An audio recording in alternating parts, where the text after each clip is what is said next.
بالنسبة للمستوى الفني أعتقد أنه المستوى الفني في تصاعد البطولة. أمس شاهدنا واحدة من أجمل مباريات البطولة اللي هي منتخبنا الوطني ضد المنتخب العماني، والدليل غزارة الأهداف التي وصلت إلى 5 أهداف، يمكن أكبر نتيجة في البطولة إلى الآن. أيضا مباراة ثانية كانت بين السعودية والعراق، كانت مباراة ممتعة وندية وإثارة حتى الدقائق الأخيرة. المستوى الفني في تصاعد، المنتخبات لديها جميعا نفس الطموح.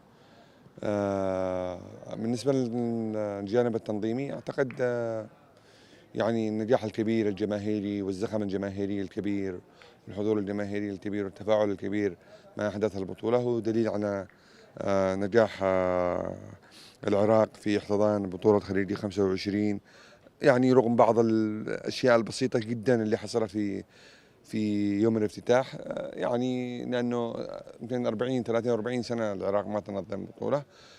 بس إلى الآن يعني الأمور مبشرة والأمور طيبة وإيجابية جدا، إن العراق نجحت في تحقيق استضافة جيدة وممتازة جدا. هو لسوء الحظ إن احنا وقعنا في مجموعة صعبة.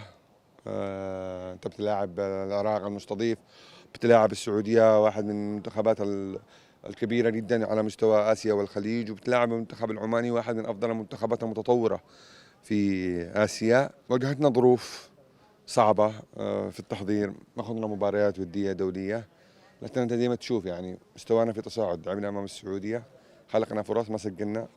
أمس قدمنا مستوى وسجلنا أهداف.